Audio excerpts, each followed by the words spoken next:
networkingas jums yra sėkmės garantas? Tas visibility, netgi va dabar kalbėjimas mano, tarkim, ir kokiai televizijai, arba tiesiog kažkur matymas, tie žmonės, kad ir jie B2B, bet jie googlinasi ir žiūri. Dažniausiai būna neoficiali dalis po oficialios, o pas mumis prasidėjo neoficiali dalis jau prieš renginį. Liftas į kosmosą.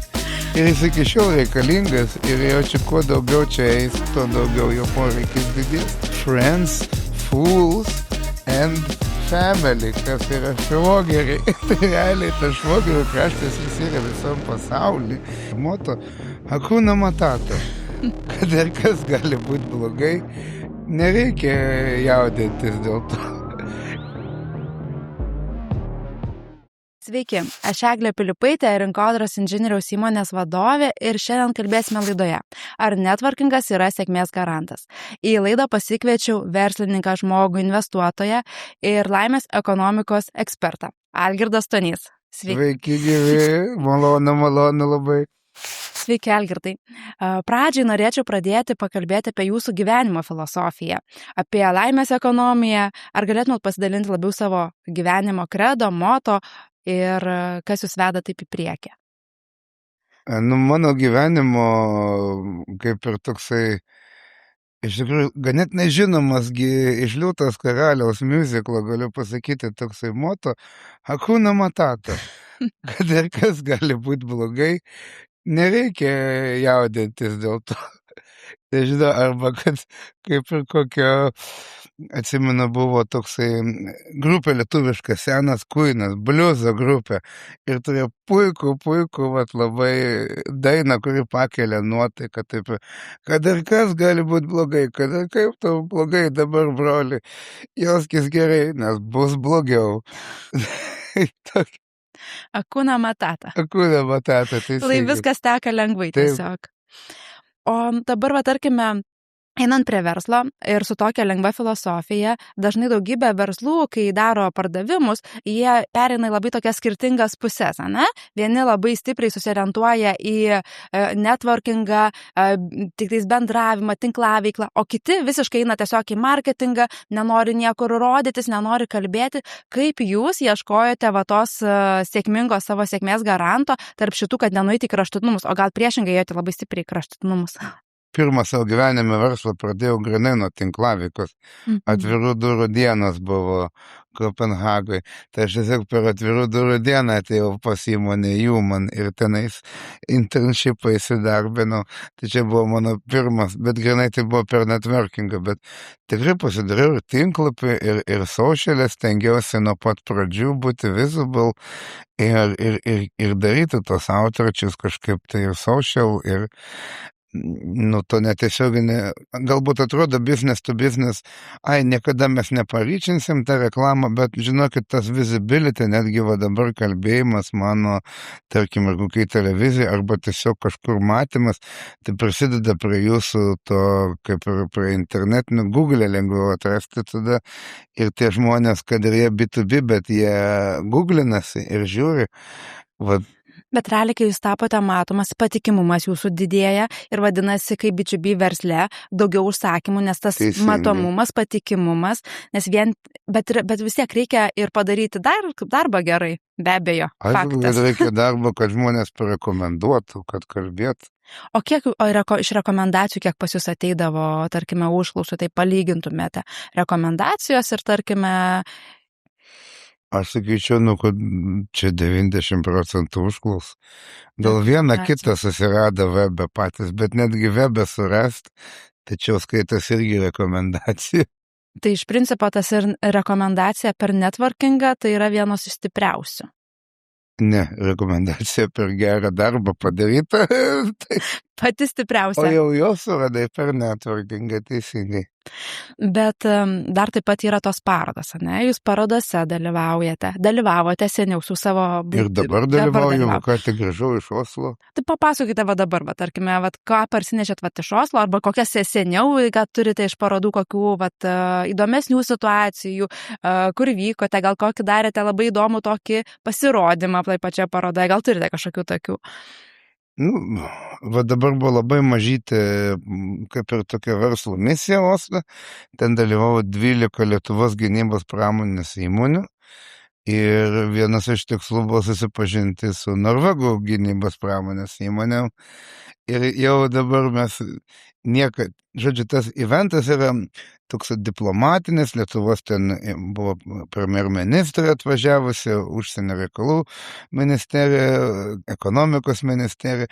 Ir tas visas pagrindinis renginys, jisai vyko penktadienį, o žodžiu, mes verslininkai pradėjom jau ketvirtadienį ir netgi ten žmonės neatsispausdino nei kortelių, kas kieno kokie vardai, bet pirmas renginys iškart renkamės networkingui, iškart renkamės į ambasados priėmimą ir ten darom visus kviečiam dalyvius ir norvegus ir lietuvius, ir kad jie visi vienas kitus susipažintų, ranką paspausti vienas kitam ir pamatytų į veidą vienas kitą, galėtų pasipasakoti. Tai tokia jau neoficialią dalį iš karto. Tai mes dažniausiai būna neoficiali dalis po oficialios, o pas mumis prasidėjo neoficiali dalis jau prieš renginį. Bet čia turbūt labai geras dalykas, nes tada visi jau ateina į renginį atsipalaidavę, jau žino su kuo pakalbėti, jau tada kontaktai mesgasi daug lengviau. Dažniausiai ir tose dideliuose paroduose, Mobile World Congress ir visur kitur pamatydavau, kad po to networkingo sesija pati yra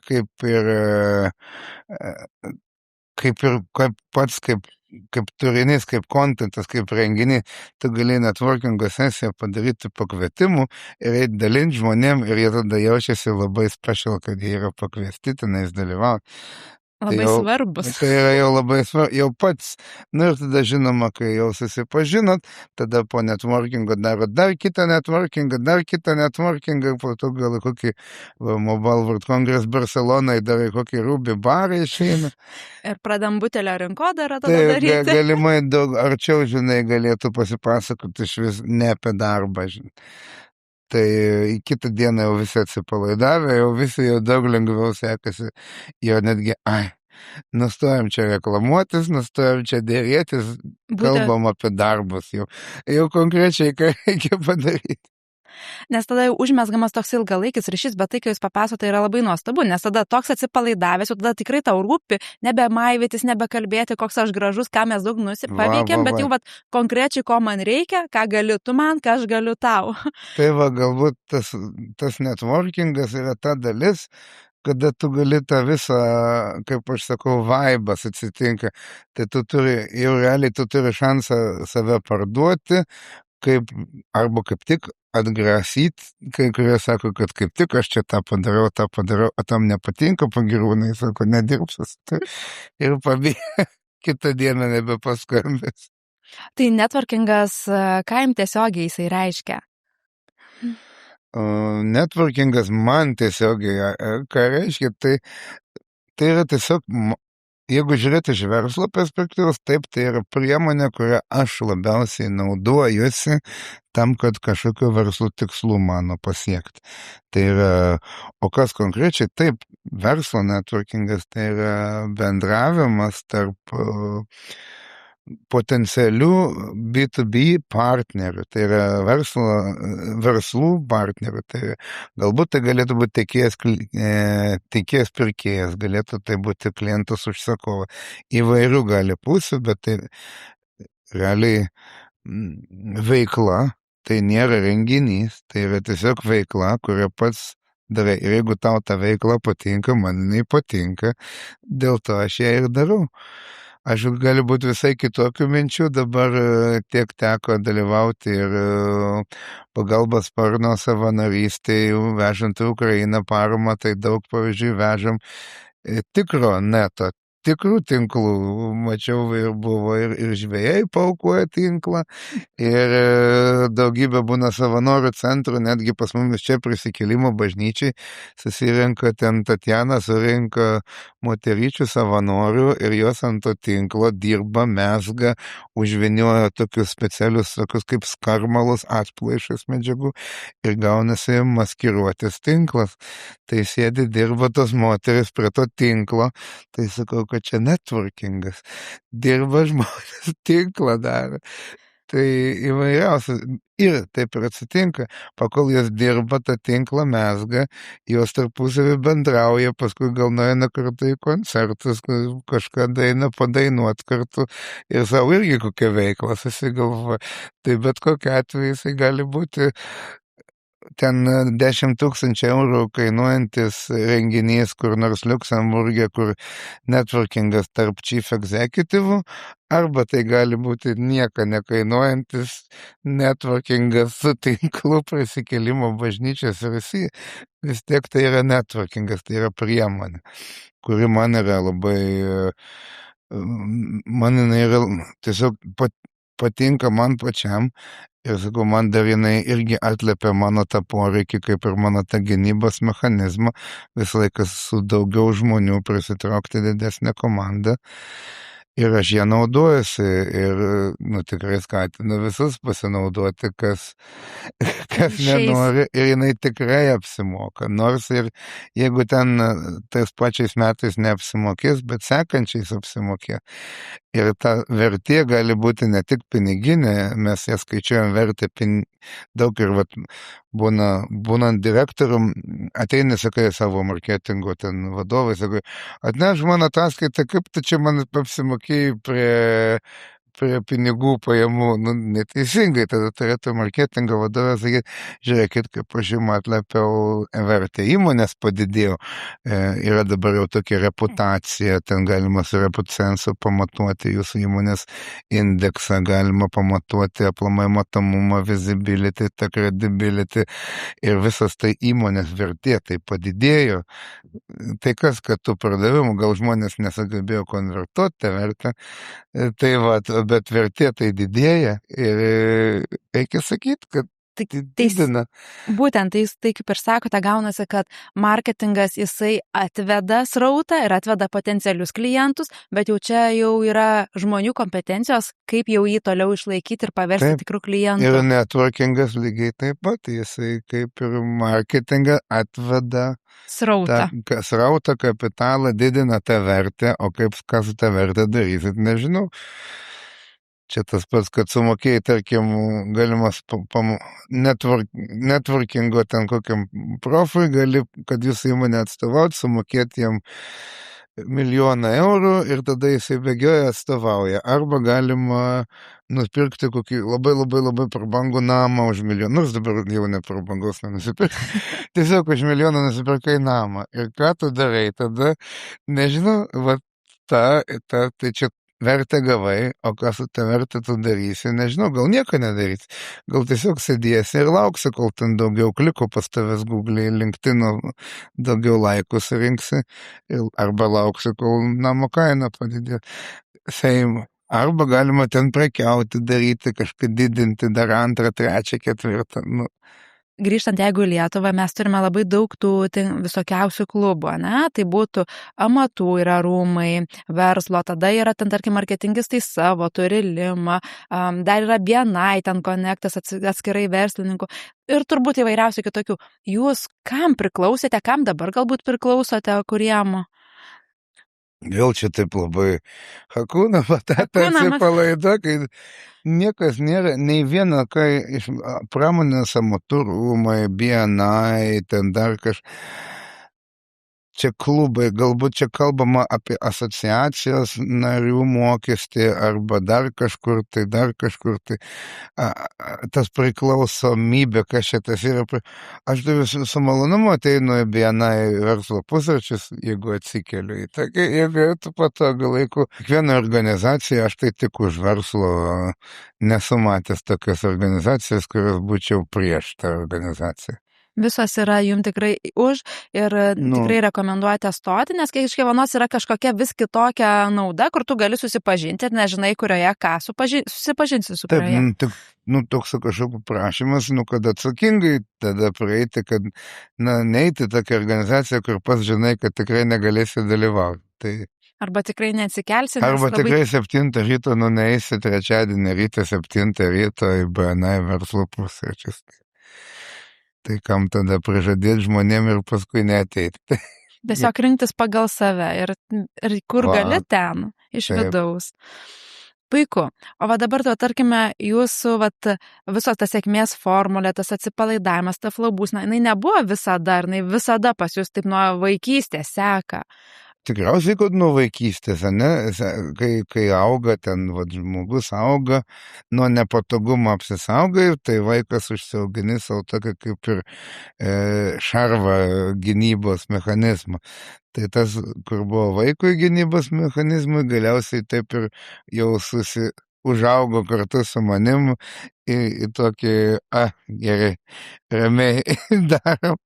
Vis tiek darom savo darbą. Bet štaip labai įdomiai, gynybos mechanizmą paminėjote ir dabartinė jūsų veikla, gynybos mechanizmas. Ir dabar gynyba. Jau, kaip ir minėjote, keli metai, tai gal apie savo veiklą galėtumėte irgi... Jo, nuo 24, galim sakyti, nuo 24, taip Liepos jau pradėjom. Ir pagrindė šitą veiklą pradėjote dėl ko, nes jūs idėjinis esate žmogus, jūs norite palikti kažką padėti, kas pastumėjo labiausiai? Tai ne tik tais iš idėjos, tai čia poreikis ir realiai saugumas yra vienas iš bazinių reikalavimų. Tai sakau, mes visi ir vaikai, ir suaugę, ir senukai, nesvarbu vyrai, moteris, nesvarbu kas, kur ten prezidentas ar gatvės šlovės, visi norim saugumo. Ir čia yra mūsų bazinis poreikis, ir man yra bazinis poreikis šalies saugumas.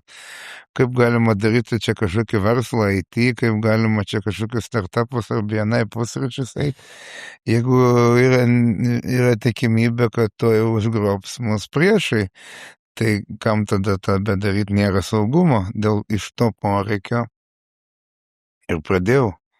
Bet dar jūs kartu girdėjau seniau apie kosmosą truputėlį kalbėjote. Tai ir Kubilius dabar mūsų buvęs premjerministras dėjo dabar kosmoso ir gynybos pasidarė. Aš tada su Kubiliu gal kalbėjau, kad reikia kosmosai leisti satelitas ir taip toliau, o jisai patapo dabar kosmoso ir gynybos eurokomisaro. Tai dabar sujungia viską. Dabar kosmosas jau irgi nori prisidėti prie saugumo, kaip matėt Starlinkas ir visi kiti mūsų, kaip ir dabar girdimi.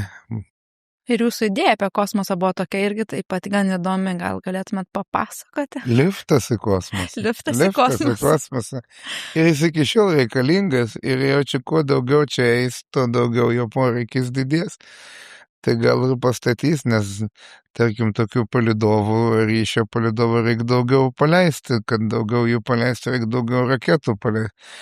O kad galiausiai raketas labai brangu leisti pasidarys. Ir kągi, tada liftą reikia statyti, kad nereikėtų su raketom leidinėti. Taip. Tai saugumu ir jeigu ką į kosmosą liftų pasirūpinsite, ne? Tai šitą tai tikrai. Bet jeigu dar taip grįžtant prie viso to netvarkymo ir santykių rinkodaros svarbos, ne?